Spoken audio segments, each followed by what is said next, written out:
What's going on, everybody? Welcome back to another video on the channel today. Today, we'll be taking a look at ranking every final MVP. I think 55 NBA final MVPs. Wow, I cannot speak today.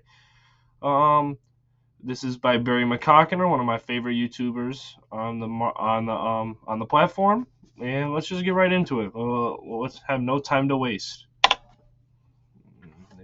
It's time to rank all 55 NBA Finals MVPs ever. Let's go, baby. Number 55, 1978, Wes Unseld. Pretty easy choice here. Unseld averaged just 9 points per game. I have no idea how the hell he won this award in a finals that nobody ever talks about. Number 54, 2015, Andre Iguodala. Steph fans think that Iguodala robbed Steph, whereas Iguodala actually robbed LeBron. No, he robbed Steph. He robbed Steph. He robbed Steph. I've never been a fan of the narrative that the finals MVP should be somebody that was on the losing team. You still lost, so you're just the best loser. So, I mean, I never really understood that. Yeah, LeBron was really good in that series, but no.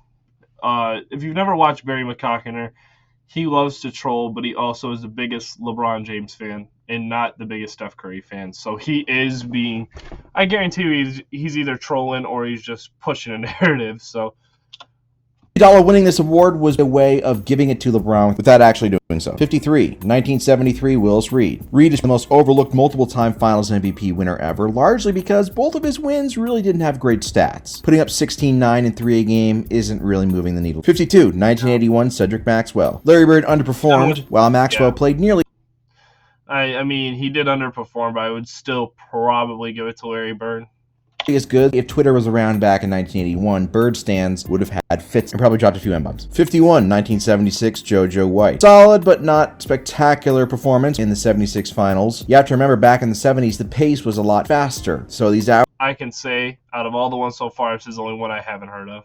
Averages are a little bit inflated. Nothing special here. 50, 2008, Paul Pierce. Pierce heroically overcame shitting his pants to lead the Celtics to a 6-game series win. But his numbers were, again, like White's, good, not spectacular. Very easily could have gone to Ray Allen or Kevin Garnett instead. 49, 2014, Kawhi Leonard. Nobody on the Spurs that year really put up any huge numbers, so they gave it to Kawhi for 3 great games. Great efficiency, but these are pretty much role player averages. A weak win. 48, 1970, Willis Reed. Reed's per game averages weren't bad, but that's the problem. He only played in 6 of 7 games. His famous Game 7 is pretty overrated, and Walt Frazier should have won this award. Stand up, Walt fans. 47, 1972, Wilt Chamberlain. In between sex sessions, Wilt managed to win his second ring with a lot of rebounding, decent scoring, and not a lot of assists. They didn't keep track of blocks in 1972, so who knows how many Wilt had. I'm guessing a lot. 46, 1977, Bill Walton. AKA the only year Bill Walton was ever healthy in Portland. A really good all-around series, 19 points, 19 rebounds, 5 assists, 4 blocks, efficient. Downside, lots of marijuana consumed. Yeah. 45, 2007, Tony Parker. A pretty ugly finals without a lot of standouts, but Tony Parker had the best stats, so he got the award by default. Did I mention how loyal of a husband Parker is? 44, 2005, Tim Duncan. I know everybody loves Tim Duncan, but the 05 finals were boring as shit, and he really didn't play that.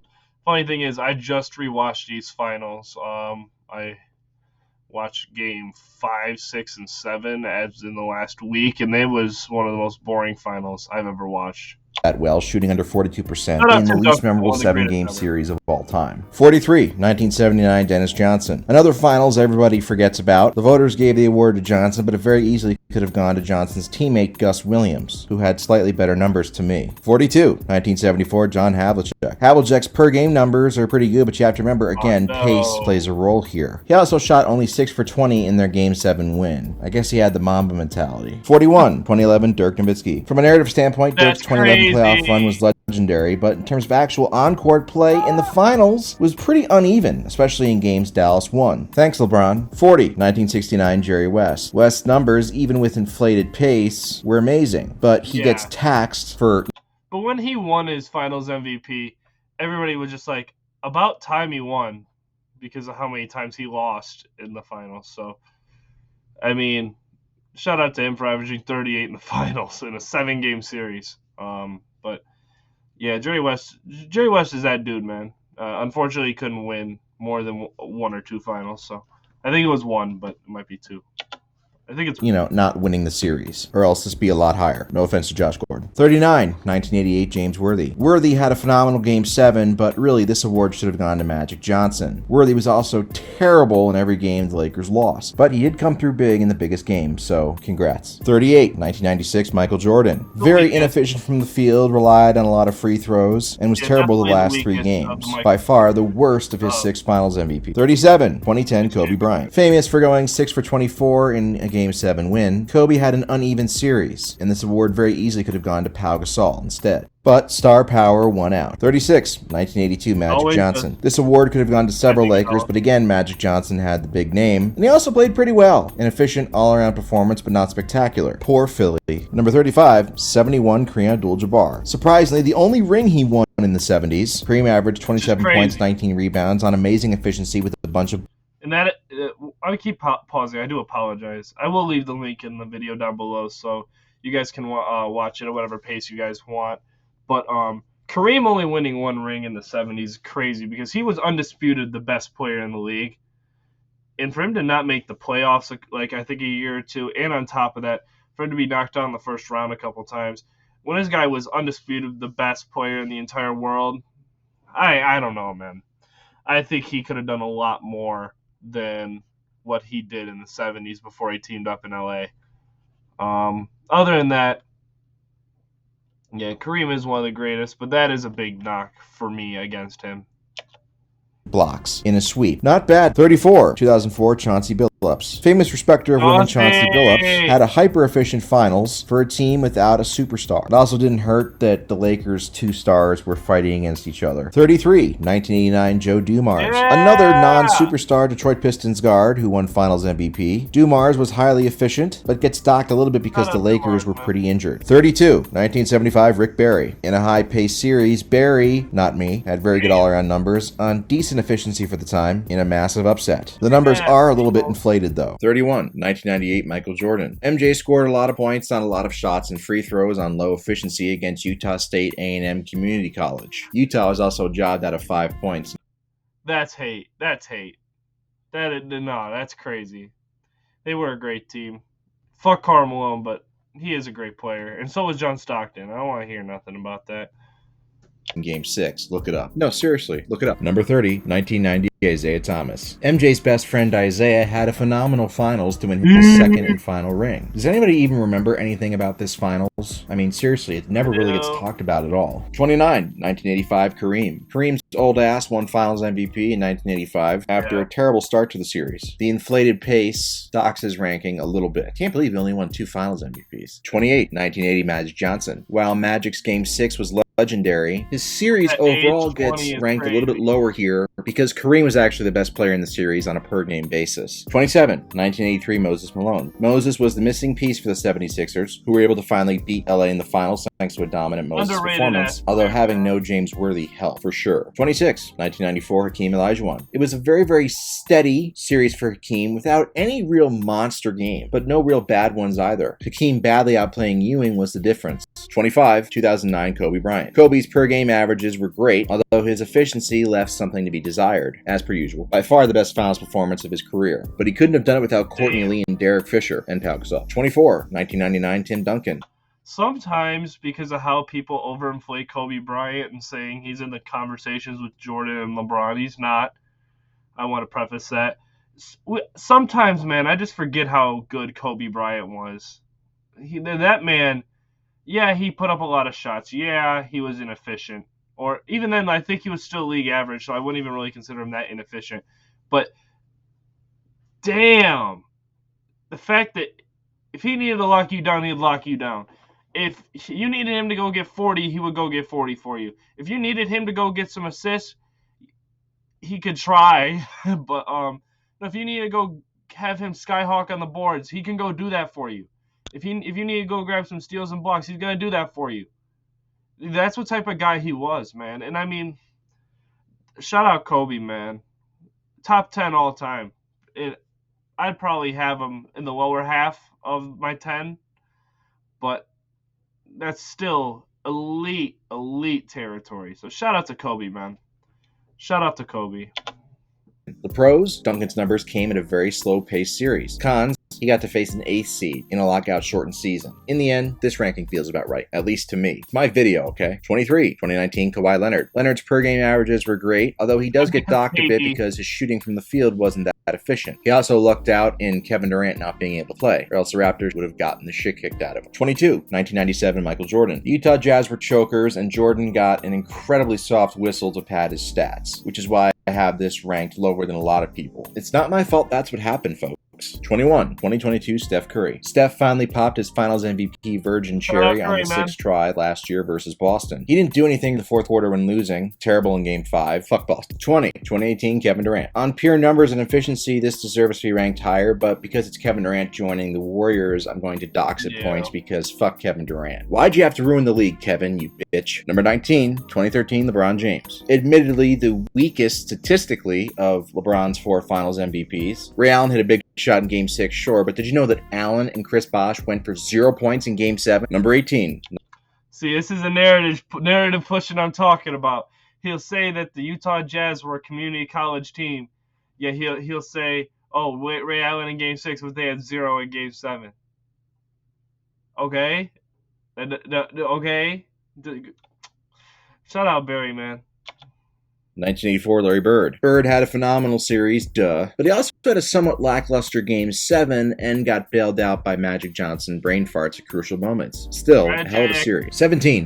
1986 Larry Bird. Despite being known for his rivalry with Magic and the Lakers, Bird won 2 of his 3 championships versus Houston. In 1986 was the peak of his career in all-around play. Congrats, Larry. 16. 2012 LeBron James. LeBron's long-awaited first championship. He was remarkably consistent and dominant, making up for his atrocious 2011 finals performance. He led his quote-unquote super team in points, rebounds, and assists. 15. 2006 D. Wade. I'm sorry, so many... Okay, I want to say something. I'm so sorry. Shout out D-Wade, my favorite player of all time. But LeBron, when it came to that, man, he needed 2012 so bad because they were already talking about, like, bust conversation at this time. Hey, can he actually get it done? Can he be the greatest prospect of all time? Can he be this? Can he be that? And he did it in spades, man. That's the greatness of LeBron. Yeah, he had a bad 2011, but it's how he bounced back. And that is the most incredible thing about this man. So shout out to him, and shout out to him still. He's still incredible. Of Wade's free throws, BS, and I am a neutral observer. Those inflated his stats. Still a great performance, but also overrated. 14, 1995 Hakeem. Although Hakeem didn't quote-unquote dominate Shaq as badly as revisionist history would make it seem, he did still outplay him comfortably in a sweep. Just look at those numbers, damn. 13, 1992 Michael Jordan. The worst of Michael Jordan's first 3-peat finals, but still a dominant performance with help from his bench in Game 6 and the fact that he was playing in the Portland School for the Blind and Deaf. Seriously, 12, 2023 Nikola Jokic. The newest addition to this list is not an overreaction. Jokic was dominant. The only reason he's not ranked higher, he beat up on an 8th seed. Competition mattered. 11, 2020 LeBron James. LeBron won this on a regulation-sized NBA court with regulation-sized NBA basketballs, baskets, referees, and opponents in officially sanctioned games. Doesn't count. 10, 2003 10.